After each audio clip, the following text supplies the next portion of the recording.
everybody! Welcome to Flash on Target. I didn't get my microphone set up before we did No, this. you didn't. We are your hosts. You can find us online at StayOnTargetPodcast.com. So this week we're talking about Flash. Wait, the episode name is The Flash is Born. The Flash was born. Not was born. Is born. Is born. Yes. So, Yes. okay, so we actually have a name now. He's not the Streak anymore. And it came out, and it was a weird, I expected more of a, a reason behind it? yes. Like Like he wanted to be called that. Well, he did. That's... When did he say that? Well, at the end of the episode, remember he's sitting there talking to Iris, and he says, But it was like he you came mean out like of a it- Flash? And he came out out of thin air, though. We haven't ever heard him say it before, have we? I think what's his name? His buddy, the dude with the long hair, I forget his name, Cisco, has called him like the Flash before or something. So yeah, he's like, I think he suggested that as a name, because he's the name guy, you know. What'd you think about the little Easter egg? What are they called? The guy, the Man of Steel. The Man of Steel? I don't know, man. It's like, but in this universe, obviously, we don't have any other metahumans. Because didn't he say because metahumans came from the particle accelerator? And he's like, so where was the particle accelerator 10 years ago or whatever? But they've never said we don't have aliens from Krypton. That's true. So does Superman exist in this universe? And do they know about him? Maybe. Or maybe he's like a comic book character still. Huh. Like maybe it's closely tied to our universe, and yeah, I don't know. It's interesting. I would love to see what Man of Steel would do. What if they got like an older Man of Steel? What if they got like the guy who played Superman on Smallville? Oh, that'd be awesome. And he walked in, but he's like an old guy. Yeah, that'd be super cool. I did a little more digging after that Easter egg, and I was like, Okay. Apparently, do you remember a couple weeks ago on The Flash, whenever, what's the main scientist's name? Harrison? Harrison looked on the into the past on his newspaper. Yeah. On there, one of the headlines was Wayne Tech buys Queen Consolidated. Dude, that's amazing. Yeah. So Batman apparently it does exist in this universe. Or at least Wayne. Bruce Wayne does. Bruce Wayne does. Yeah. Holy cow. Or at least in the version of the future that he's reading on that piece of paper. So maybe that's saying that Batman exists in the future. Maybe Yes. not necessarily in the here and now, but Arrow and Flash were like the first, and then Batman comes on later on in the scene. It also kind of implies that what happened on Arrow this week, where Ray Palmer changes the name of Queen Consolidated to Palmer Industries. Palmer Technologies. Technologies. That will be reversed at some point in the future. Yeah. And, I mean, I don't know. Or do you it's think just a whole new company. Yeah, I was about to say, do you think that maybe Oliver just does a whole new company or something? Maybe. You know, I can see Queen, that. maybe even Thea starts a brand new company or something. That's possible. Maybe it's just a bunch of nightclubs. That's what Queen Consolidated is? It's That Wayne just a Tech bunch has a vested interest in. Right, it's just a bunch of nightclubs. I find that very skeptical. I'm very skeptical about that. Dude, so what do you think of the villain this week? We had an Iron Man, if you will. Yeah, what was I'm his jumping official universes. Oh, what was his official name? You find out while I talk. Oh well, okay. So whenever I was reading the synopsis, it just called him Tony in the synopsis. Tony. It's the Flash faces off against Tony. metahuman Tony, and I was like, hey Tony, you know, it's just like I feel like he's some gangster, like some weird Italian mob guy. Yeah, that's the weird. kind of vibe that I got off. First of all, I hate that name. Metahuman Tony. is his Metahuman villain Tony name. is his name. No, I loved the character. I loved the backstory, especially. That was it cool. It was really cool. How he tied into Barry's past. And it didn't feel cheap. It didn't feel like this was a throwaway character that just to kind of tie into the past. Right. I also liked the discussion that they had with he had with Cisco. Yeah. And what is the girl's name? Caitlin. Yeah. Whenever they're talking about their bullies and then Barry's like, okay, we've officially determined we're uber nerds. Yes, that's one of my quotes actually for this week. So I can Yes. throw that out there now if you want. Yes. He says, "Now that we've established that we're all uber nerds, what are we gonna do about Tony?" Yeah. Tony. Tony. And so I really liked that backstory. For some reason, I'm thinking of Totino's Pizza Rolls whenever I say his name. I also like the way that the flashbacks with Barry and Iris and Joe play out and That how was they relate cool. to the story. That was cool. It was really cool. the different things. I still love a huge part of the show to me is his relationship with Joe, because he's spoken into his life so much over his formative years that a lot of things he learned still pop up. And I really like that a lot. It's nice, like, it's really interesting because this is the first episode where I feel like everything's been so tightly knit. Like, every single storyline converged onto each other in weird ways. Mm-hmm. And they all had, like, things to bring to the table. Yeah. Whereas some weeks it's like it's weighted towards one versus the other. Yeah. This week, all of the relationships, even Iris and Barry, that all felt so good. Right. And all of it just kind of knit together in a really cool way. I liked Joe's interest in Harrison, and that he's kind of investigating Harrison for a while here this episode. I mean, honestly, like he has a good reason to, and he's a detective, a good detective. Yeah. And so he's fallen down his leads. I don't. This is the thing. Harrison is not completely innocent. I'm still not convinced that he's innocent in this, because it's not a coincidence that after Joe accuses Harrison of creating another metahuman at some point, that then the Reverse Flash, or whoever it ends up being, shows up at his house and threatens him. Yes, I agree with that. And it's weird because I think the writers of this show, because they also have written Arrow for so long, they like to leave these things out like they're the obvious answers, or they like to leave the things that are like, like Laurel, for instance, over on Arrow. Her character in the comics was always the Canary or whatever, Black Canary, and that didn't happen for a long time or whatever, and it like paid off in weird ways. Like it's paying off in weird ways, and so they always take something that or think like comic fans think they know, and they turn it on their head a little bit. Yeah. So I'm wondering, like, I'm waiting for that to happen with him, because it's like at this point, like, you almost want to just point the finger and be like, that's the dude, right? It's him. But I kind of expected there to be a twist somehow where, like, maybe that's not what's going on. Obviously, He's not a good guy. No. Because he's murdered people, and it's like there's, all sorts of reasons why. Yeah. But I am waiting to see that twist, I think what's interesting about the fact that he showed up this week, that, Joe's no longer running off of a 13-year-old account from Barry, or however long it's been, Yeah. And he has actually seen this now. Yep. And knows that it's real. It's not even a question anymore of like... Yeah, what did he see? Because he's seen it now. Right. But, I mean, that being said, I don't know how this now helps him solve the case anymore. No. It just kind of validates Barry's story and validates Joe's mission to figure out what actually happened. Right. Something that's interesting, like, if it is Harrison, like, if it truly ends up being him, and I think a lot of people online and are like pointing the finger and be like, it's him, it's gotta be him, If it ends up being him, what has just happened is potentially maybe he's looked into the future and seen that there's some chink in his plan, and so he's trying to manipulate Joe in order to get back on track. Yeah. To wherever it needed to be in his like grand scheme. Yeah. I don't know. It's like, it's so weird, dude. It's an interesting situation because he shows up in town and then, like a month, like opens the doors to his new company a month after Barry's, mom gets killed. So it's just super, obviously it's circumstantial evidence, but it's like super suspicious. Right.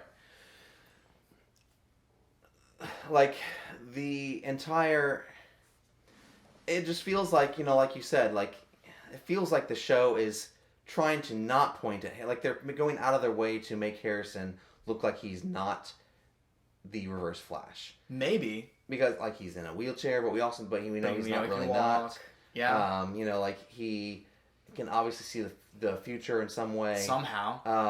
We don't know how that's happening. We don't know how long that's been happening either. We're correct. Yeah. He was in an accident at some point. Like everything, all the metahumans in this universe right now have been created out of accidents. So, like, does that mean he's been actually in 2 accidents now? He was in the car accident, and he was in the accident there with everyone else. Right. So the car accident. Do you think maybe that was his fault? Like, do you think that it was his fault that, basically he accidentally kills his wife because of new powers, that he has potentially, or that he created someone else and that person, like, is the cause of the accident? Like, I mean, I feel like there's lots of stuff that we just don't know yet. Yeah, and it's possible. It's completely possible. Yeah. Because, like it or not, his personality and who he is as a character is, honestly, very self-serving. Like, oh, yeah. He doesn't really care what collateral damage he causes. And as soon as you stop being useful to him, he kind of like just eliminates you. Yeah. I mean, even Joe this week or whatever, as soon as he found out what Joe really wanted or whatever, he was gone. Yeah. Like, it was done. Like, right. He was done talking to Joe, and it's like it was over. So it's really weird. Like, but then again, I feel like he would have continued that if he could have maybe manipulated Barry through Joe somehow. And so things are great until they don't serve his overall purpose, and then it's he's out. Moving on to the relationship between Barry and Iris. Yeah. I wasn't really happy with I didn't really understand last week, like why Barry would be like, I don't think we should see each other. That just, I don't know. Other than him being upset about, he's trying to be upset about her writing about the Flash, and then like trying to use, well, I'm not going to talk to you as like, hey, leverage. Yeah. But obviously that's not the case. Like, that's not going to happen because he's giving her reasons to write about him by visiting her or whatever. Right. And I still don't really understand why at this point we just don't tell her. Like the reasoning was if you tell her, well, then she's in danger. She's obviously in danger already because Tony tried to come, Metahuman Tony sought her out because he saw her blog. And he snapped her phone in half. That's not going to stop anytime soon. No, not at all. And she actually might stop if Barry tells her that he's the Flash. Yeah. I mean, I don't know if she would stop really, but she might join the team and like do something underground. But she would stop writing. Yeah, she maybe stop that. Because like that doesn't, in her mind, that is bringing her closer to the Flash, and that's enabling her to communicate with the Flash. And that's by, what she wants. I guess by proxy, bringing her closer to Barry, and in some weird way, like into his life, and saying, "Hey, I'm doing this for you." Right. Well, she thinks it will help him in the end. Right. But all these are like false presumptions on her part. And rightly so, because she just doesn't know. I'm not faulting her as a character for for performing. Well, you're faulting Joe and Barry. Yes, for not telling her. Yeah. Yeah. It's so weird. Like I like the chemistry between the Flash and her, and it's so interesting the difference between the Flash and her, and then Barry and her. Right. It's this really interesting dynamic. And I'm glad they're expending some time on it. It's almost the whole like. Clark Kent and Lois Lane versus Superman and Lois Lane type situation that we're used to seeing in other things. Yeah. It was also awesome to see her like she boxes or whatever, like fought Barry whenever they were kids, and then ends up like smashing this dude's jaw after he's depowered or whatever. You know, after Barry messes with his messes with him with the what was it called, the sonic boom punch or something like that. Something like that. Yeah. Yeah. It was awesome. That was an amazing sequence as well. Oh yeah, and the Flash continues to impress me with how excited they can get me over and this is all the only trick that they're pulling out that they pulled out so far is like, well, now he needs to run this fast. And next week, you're like, he needs to run even faster. Dude. And it just one-ups itself. Oh, dude. And so that's all it is, but it gets me excited every time. That's true, dude. That's very true. I hadn't thought about that because last week we had, how fast do I need to run to go up the building? How fast do I need to run to run on water? Yeah. And this week is, how fast do I need to run to smash this metal guy? Yeah. Yeah.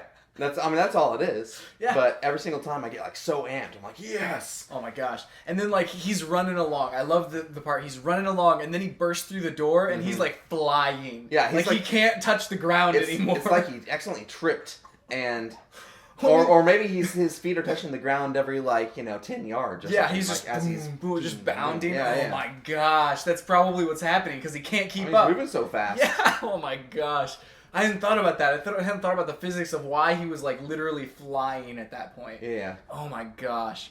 That's awesome. But that's, still, and I've said this before, something I love about the show is the fact that they bring science into it, and there's a reason for why he has to do this versus do this, and how fast he has to run, and like the angle he hits this guy, and blah blah blah. And it's also, there's a role that everyone has on the team, that the guys who are the scientists back in the lair, if you will. Mm-hmm. We've got Cisco, who does a lot of this cool math and the inventing and stuff. But then we've got Caitlin, who like puts him back together. Like whenever he breaks his hand, breaks his ribs and stuff, and she is hardcore about keeping Barry safe, keeping the Flash safe. Yeah. And I just love the dynamic of that aspect as well. Like just the team all have a reason to be there. Mm-hmm. Whereas some like team shows or whatever, there's always a character in some plot lines or in some stories that they don't really need to be there or something, and they just kind of show up. Right. And so it's nice to see them using their characters really Mm-hmm. well. As far as the Iris and her... And Eddie. Eddie, yes, that's right. That was something I was going to bring up, because I loved the character development that we saw in Eddie this week. Because honestly, I have not we've been given no reason to like this dude. Right. Because he's cutting in on Barry and Iris, he's kind of a jerk. Even earlier in the episode, whenever he's kind of like questioning how Barry ends up like in front of him and all that kind of stuff, you're like, dude, just no, stop it. Like, you're gonna ruin everything. I guess that's what he kind of is. He's like the guy who ruins things, you know? And so it was cool to actually see him connect with Barry, because that's who we want. Like, as viewers, we want to see everyone connect with Barry on some level, whether it's an enemy or whether it's a friend. And so to see him actually interact with Barry, that helped his character a lot this week. And to see that they kind of shared a past, and like they were both bullied, and he was teaching him to fight, like, to move, yes, and like, I love that, like he's kind of become an unwitting member of Barry's team. That's true. And he has to, like, honestly, he's gonna end up doing that because he works with Joe. Yeah. And works with Barry every day. So like he's gonna interact with Barry on that level. Yeah, dude. And I also love that Joe was confident enough in both Eddie and in Barry to let them just have this. Yeah. He was off doing his own thing, and it's like he knows that this is. I mean, he finds out at some point, obviously, that this is a past bully of Barry, and the only real, he doesn't try to come and take that from him. He doesn't come and try to like take the case away. Yeah. The only thing he really does is he walks up and he's, "Hey, you okay?"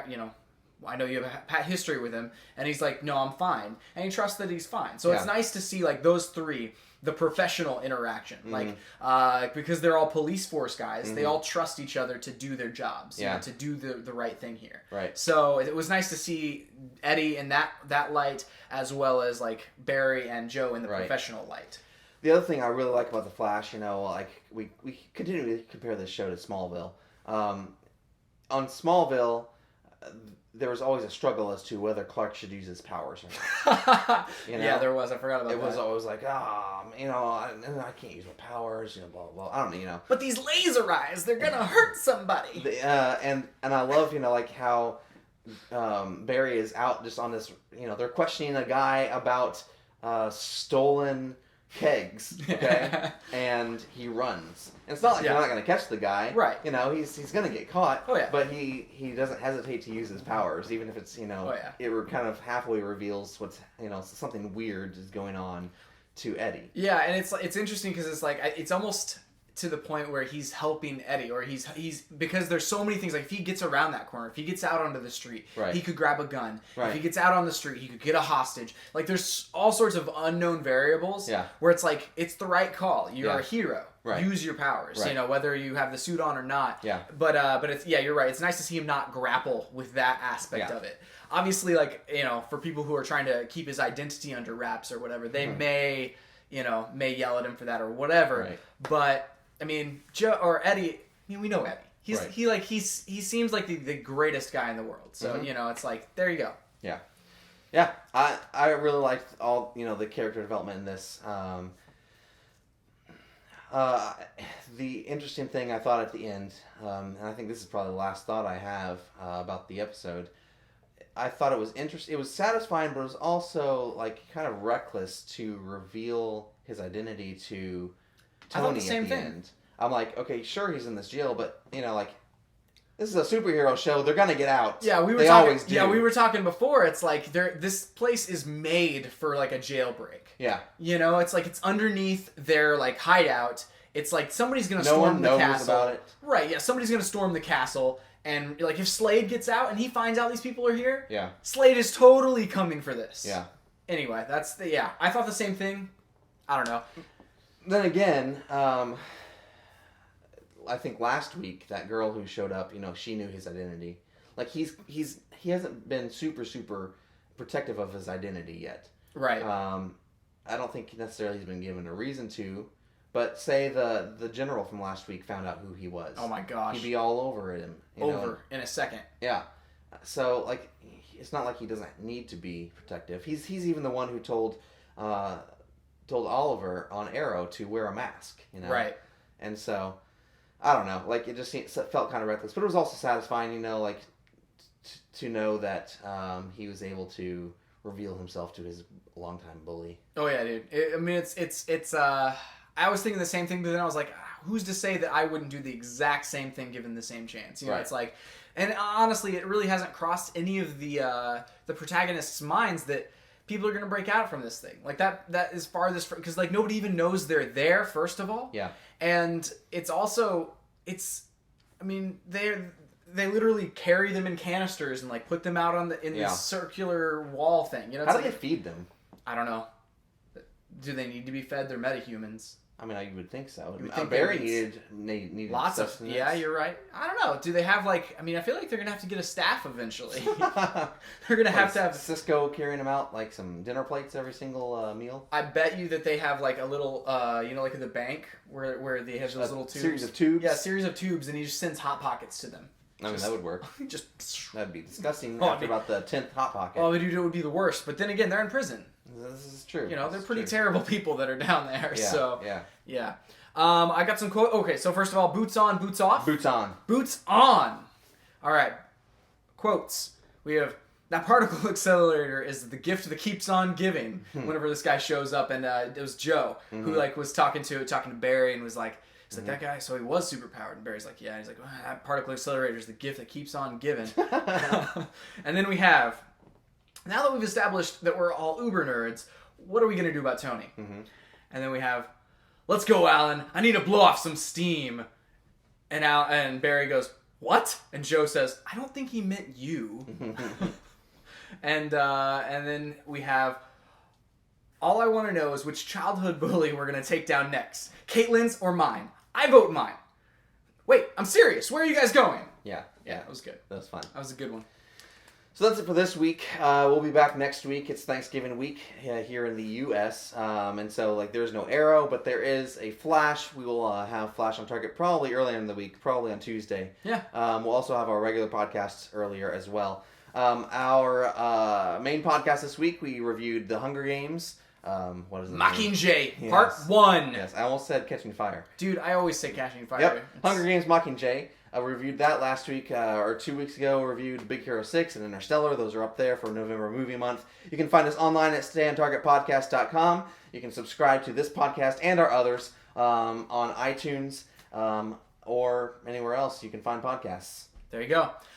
We've got Twitters. What's your Twitter, Chris? ChrisWright250. JohnWright777. And that's it for this week. We'll see you next time on Flash on Target!